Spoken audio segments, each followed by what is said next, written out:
ಚಾರಣ 5. ಇಲ್ಲಿಯವರೆಗೆ 10 ನಿಮಿಷದ ನಂತರ ನಸುನಗುತ್ತಾ ಟೀನಾ ರೂಮಿಗೆ ಬಂದಳು. ಸ್ನಾನ ಮಾಡಿ ತಲೆ ಕೂದಲು ಒಟ್ಟು ಮಾಡಿ ಟವೆಲ್ ಕಟ್ಟಿಕೊಂಡಿದ್ದಳು. ಇನ್ನೊಂದು ಟವೆಲ್ಲನ್ನು ಮಾವಿನಕಾಯಿಗಳ ಮೇಲೆ ಕಟ್ಟಿಕೊಂಡಿದ್ದಳು. ಸೋಪಿನ ವಾಸನೆ ರೂಮಿನ ತುಂಬೆಲ್ಲ ಹರಡಿತ್ತು.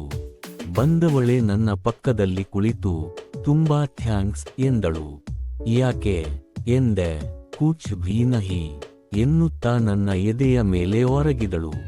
ಬೆಳಿಗ್ಗೆ 7ಕ್ಕೆ ಎದ್ದು ಅವಳನ್ನು ಮನೆಗೆ ಕರೆದುಕೊಂಡು ಹೋಗಿ ಅವಳು ರೆಡಿಯಾದ ಮೇಲೆ ಮತ್ತೆ ಇಬ್ಬರು ಆಫೀಸಿಗೆ ಬಂದೆವು. ಅವಳು ಎಂದಿನಂತೆ ಇದ್ದಳು.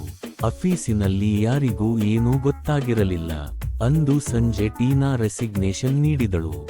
ಅಷ್ಟರಲ್ಲಿ ಆಗಲೇ ನನಗೆ ಶೀತ ಹಿಡಿಯುತ್ತಿತ್ತು.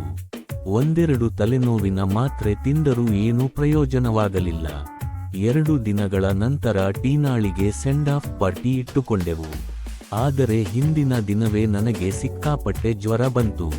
ಟೀನಾಳ ಸೆಂಡ್ ಆಫ್ ಪಾರ್ಟಿಗೆ ಹೋಗಲಾಗಲಿಲ್ಲ. ಅದರ ನಂತರ ವಾರಾಂತ್ಯವಿತ್ತು. ಟ್ರೈನಿಗೆ ಹತ್ತುವ ಮುನ್ನ ಟೀನಾ ಫೋನ್ ಮಾಡಿ ಟಾಟಾ ಹೇಳಿದಳು. ಅವಳ ಪೇಪರ್ಸ್ ಪಡೆಯಲು ಅವಳು ಮತ್ತೆ 1 ತಿಂಗಳ ನಂತರ ಬರುವವಳಿದ್ದಳು. ನನಗಂತೂ ಸಿಕ್ಕಾಪಟ್ಟೆ ಜ್ವರ, ತಲೆನೋವು. ನಟರಾಜು ಬಂದಿರದಿದ್ದರೆ ಡಾಕ್ಟರ್ ಬಳಿಯೂ ಹೋಗಲಾಗುತ್ತಿರಲಿಲ್ಲವೇನೋ. ಮನೆಯಲ್ಲಿ ಅಪ್ಪ ಅಮ್ಮನಿಗೆ ಏನೂ ಹೇಳಿರಲಿಲ್ಲ. ಡಾಕ್ಟರು ಮಳೆಯಲ್ಲಿ ನೆನೆದಿದ್ದರಿಂದ ಹೀಗಾಗಿದೆ ಎಂದು ಮಾತ್ರೆ ಕೊಟ್ಟರು.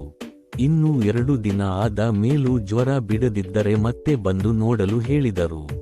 ಭಾನುವಾರ ಸ್ವಲ್ಪ ಬಿಟ್ಟಂತಿದ್ದ ಜ್ವರ ರಾತ್ರಿಯಷ್ಟರಲ್ಲಿ ಮತ್ತೆ ಜಡಾಯಿಸಿಕೊಂಡಿತು. ವೇಲು ಮತ್ತು ನಟರಾಜು ಆಗಾಗ ಬಂದು ಏನಾದರೂ ತಂದಿಟ್ಟು ಹೋಗುತ್ತಿದ್ದರು. ಮತ್ತೆ ಕಣ್ಣು ಬಿಟ್ಟಾಗ ಹೊರಗೆಲ್ಲ ಬೆಳಕು.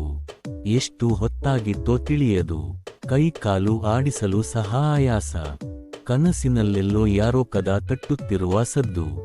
ನಟರಾಜು ಮತ್ತು ವೇಲು ಸೀದಾ ಒಳಕ್ಕೆ ಬರುತ್ತಿದ್ದರು. ನಿಧಾನಕ್ಕೆ ಎದ್ದು ಹಾಲಿಗೆ ಬಂದು ಗಡಿಯಾರ ನೋಡಿದೆ. ಮಧ್ಯಾಹ್ನ 3:30 ಕದ ತೆರೆದರೆ ಎದುರಿಗೆ ಶಿಲ್ಪಾ ಒಂದು ದೊಡ್ಡ ಕವರಿನಲ್ಲಿ ಹೋಟೆಲಿನ ತಿಂಡಿ ಕಟ್ಟಿಸಿಕೊಂಡು ಬಂದಿದ್ದಳು. ಅದನ್ನು ನೋಡಿದಾಗಲೇ ತಿಳಿದದ್ದು ನಾನು ಹಿಂದಿನ ಬೆಳಿಗ್ಗೆಯಿಂದಲೂ ನೀರು ಸಹ ಕುಡಿದಿರಲಿಲ್ಲ.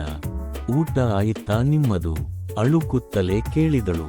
ನನ್ನ ಮುಖ ನೋಡಿದರೆ ಹಾಗನ್ನಿಸುತ್ತಿರಲಿಲ್ಲವೋ ಏನೋ. ಅವಳಿಗೆ ದಾರಿ ಬಿಟ್ಟು ಸೈಡಿಗೆ ನಿಂತೆ. ಒಳಗೆ ಬಂದ ಮೇಲೆ ಅವಳೆ ಬಾಗಿಲು ಹಾಕಿದಳು. ನಿಲ್ಲಲು ಶಕ್ತಿಯಿಲ್ಲದಂತಾಗಿ ಹಾಲಿನಲ್ಲಿ ಇದ್ದ ಕುರ್ಚಿಯ ಮೇಲೆ ಹಾಗೆ ಕುಳಿತೆ. ಊಟ ಹಾಕಿ ಕೊಡ್ತೀನಿ, ಊಟ ಮಾಡಿಬಿಡಿ. ಸಂಜೆ ನಟರಾಜ್ ಬರ್ತಾರೆ, ನೀವು ಡಾಕ್ಟರ್ ಹತ್ತಿರ ಹೋಗಬಹುದು ಎಂದಳು. ಬೇಗ ಹೊರಡು, ನಾನಿನ್ನೂ ನಿನ್ನ ಮನೆಗೆ ಬಿಟ್ಟು ಶಾಪಿಂಗ್ ಹೋಗಬೇಕು ಎಂದು ತಿವಿದಳು. ಮನೆಯ ಹತ್ತಿರ ಬಂದ ಮೇಲೆ ಇಲ್ಲೇ ಇಳಿದುಕೋ, ನಾನು ಬೆಳಿಗ್ಗೆ 8ಕ್ಕೆ ಇಲ್ಲಿರ್ತೀನಿ ಎಂದಳು. ಏನು ಬೇಡ್ವೆ, ನಾನು ಬೈಕ್ ತರ್ತೀನಿ, ನಿನಗ್ಯಾಕೆ ತೊಂದ್ರೆ ಎಂದೆ. ಕೈಯಲ್ಲಿದ್ದ ಹೆಲ್ಮೆಟ್ಟಿನಿಂದ ಟಪಕ್ಕನೆ ಒಂದೇಟು ಬಿತ್ತು. ದಿನಕ್ಕೆ 20 ಸಲ ಕಾಫಿ ಮಾಡಿಕೊಟ್ಟಿದ್ದೀನಿ ಗೂಬೆ.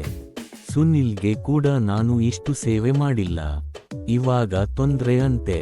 ಹುಸಿಕೋಪದಿಂದ ಬೈದಳು. ನಾನು ಹೇಳಿದ್ದು ಡ್ರಾಪ್ ಬೇಡ ಅಂತ, ಈಗ 1 ಕಪ್ ಕಾಫಿ ಬೇಕು. ಪೂನಾಕ್ಕೆ ಹೋಗಿ ಮಾಡಿಸ್ಕೊಂಡು ಕುಡಿ ಎಂದಳು ಪಟ್ಟನೆ ಕಣ್ಣು ಹೊಡೆಯುತ್ತಾ. ಟೀನಾ ನಿಂಗೆ ಏನಾದ್ರೂ ಹೇಳಿದ್ದಾಳ ಎಂದು ಕೇಳಿದೆ. ಅದೆಲ್ಲ ಏನೂ ಇಲ್ವೋ, ನಿನ್ನ ರೂಮಿನಲ್ಲಿ ಅವಳ ಹೇರ್ ಬ್ಯಾಂಡ್ ಸಿಕ್ತು, ನಾನು ಏನೋ ಅಂದ್ಕೊಂಡಿದ್ದೆ ನಿನ್ನ ಎನ್ನುತ್ತಾ ಸಣ್ಣಗೆ ಒಂದು ಗುದ್ದು ಕೊಟ್ಟು ಗಾಡಿ ಸ್ಟಾರ್ಟ್ ಮಾಡಿ ಹೊರಟಳು. ಮುಂದುವರಿಯುತ್ತದೆ.